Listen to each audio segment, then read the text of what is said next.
कल मैं देख रहा हूँ कितने सारे लोग के बीच में मैरिजेस फ्लॉप हो रही हैं, टूट रही हैं। पहले ही कम देखने को मिलता था, ऐसा कह रहे हैं लोग, या अब ज़्यादा हो रहा है, या सोशल मीडिया की वजह से ज़्यादा हो रहा है। शादी क्यों टूट रही हैं? अगर ऐसा हो रहा है तो ये एक सीरियस कंसर्न है।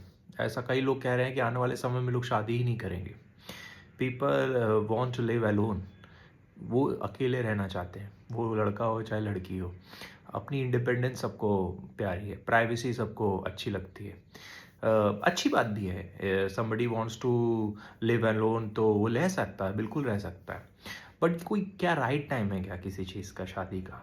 कब है, कैसे होता है, चलिए जानते हैं।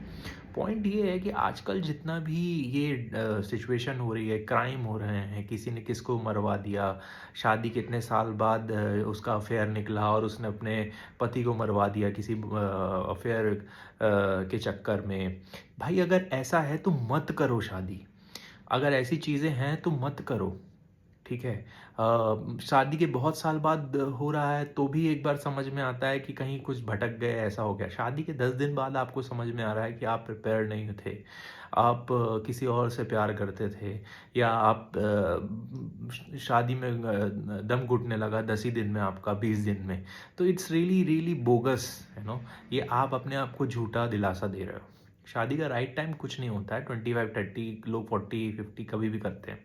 द थिंग इज़ दैट कि आप वेल प्रिपेयर्ड हो, आप मॉरली सिक्योर हो, आप मेंटली सिक्योर हो, आप फाइनेंशियली सिक्योर हो कि नहीं हो, आप वो सामने वाले के लिए वैल्यू ऐड कर पा रहे हो कि नहीं, आपने एथिकली अपने ऊपर काम किया है कि नहीं है, आपने अपने टर्म्स एंड कंडीशन में शादी की है कि किसी के प्रेशर में की है।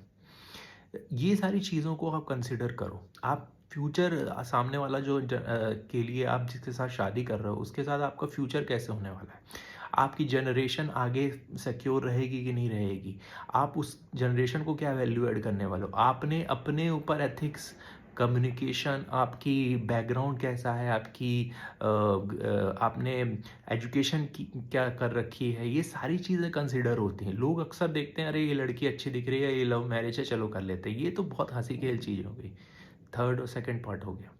तो it's better to understand the situation कि सामने वाले में आप क्या वैल्यू ऐड करने वाले हो, what value you are going to add to that person. आपने अपने ऊपर काम किया है कि नहीं। अगर ये सारी चीज़ें आपके अंदर हैं, आपने कंसिडर की हैं, आपने उसमें चिंतन मंथन किया है, then it's well, green flag है, आप जाइए और शादी करिए, इट्स गुड। अगर नहीं है तो प्लीज़ किसी की लाइफ मत स्पॉइल करिए, अपनी भी मत करिए।